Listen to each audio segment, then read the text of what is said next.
My name's Rick Ramirez. I'm a retired Los Angeles firefighter. Keith DeSala, and I'm a library assistant 1. Maria Novoa. I'm a photo cataloger. I worked for the city from 1980 to 2015. I've been here at Central for about 35 years. I've been working at Central Library for 35 years. So, April 29th, 1986, my then boyfriend worked in the literature department. I worked in GLS. Our usual routine was after class, we would eat a quick lunch and we would carpool to work. And that morning was the same as any other morning. We grabbed lunch after school, went back to his house, turned on the news, and lo and behold, breaking news in every channel, the library is on fire. I was coming to work, not really running late. I think I had 10 minutes to go because my shift started at 12 and I think it was like 8 to 12. I made the left and I looked at the clock. I was kind of like, okay, I got 5 minutes. And as I turned into the parking lot, I saw a lot of employees outside and I just thought, oh wow, it's a fire drill. I'm not gonna be late. When I rolled in and then some of my friends ran up and I just happened to look up at the building and I was like, looking, I was like, is that for real? And they're like, yeah, that's for real. And I was like, wow, the building was really on fire. I don't think we ate. We dropped our sandwiches in the kitchen and headed straight here. We made it as far as Beaudry and 2nd, parked on the lot and walked over and stood with 1,000 other people just in shock, seeing the smoke come out pretty much of where we are sitting now.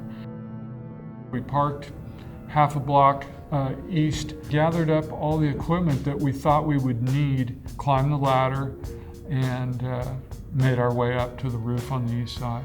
We got together with a couple of other companies who had already gotten a hose line in place, but they had expended all their air. We took their place on the hose line until we expended all our air. That basically started a rotation that went throughout the whole afternoon. It was very difficult to make forward progress with the hose line because the fire was incredibly hot, just due to the nature of the library and all the books as fuel, the layout of the stacks. I was amazed that we couldn't put this fire out.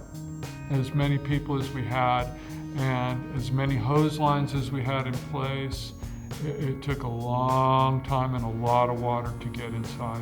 As the afternoon wore on and more companies rotated in, and each time, you know, that hose advanced a little bit further and a little bit further, we just kept getting closer and closer to the seat of the fire. We were all eventually making progress, but it was really difficult. I think we stayed in the parking lot maybe 20, 25 minutes, and then they told us to leave. They wanted us out and safe. We stood there just in shock, in panic. What's gonna happen to our library? What's gonna happen to us? Our books? Finally, we just made it back to the car, not knowing what the next step was. So I believe maybe the 2nd day, the 3rd day, we came back and everybody started gathering. I remember coming in, it was totally dark. It was damp and there was just water everywhere. It was imperative that we got the books out, that we cleaned them as much as we could, as quickly as we could, and get them to freeze dry as quickly as possible. We signed up without thinking twice. We were handed smocks, hard hats, and we worked day and night, just furiously trying to get those books out. There were so many books, we would go to an area and then bring them over to the little ramp they had made, and we would sled them down, put them on the pallet, and then shrink wrap them. I remember Hope Street had pallets of books stacked maybe 5, 6 high, shrink wrapped. The entire street and sidewalk was filled. We looked like coal miners. We would be covered in soot, and it was permeated in our nostrils. You could smell it for days. You would go home and blow your nose and soot would come out. It was the hardest job I've ever had, but it was the most rewarding.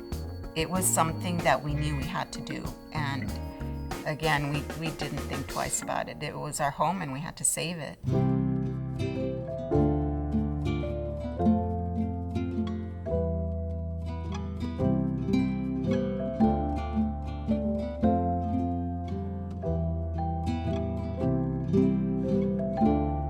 when we got the word that we were finally able to come back, it was just a joyous reunion for everybody.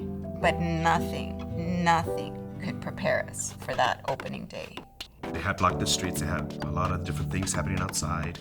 On paper, everything was organized, but when we opened the doors and people started coming in, all that flew out the window. It was pandemonium. People as far as the eye could see. And you would walk down to different departments and they were just bursting at the seams with people. People couldn't move, but nobody was in a rush to leave. Nobody was complaining that they couldn't walk. Nobody was complaining that service was slow. Everybody was just patient and happy and grateful. That day to me seems like a dream. I can't tell you specifically what I did. I just know that we were here. We were part of history.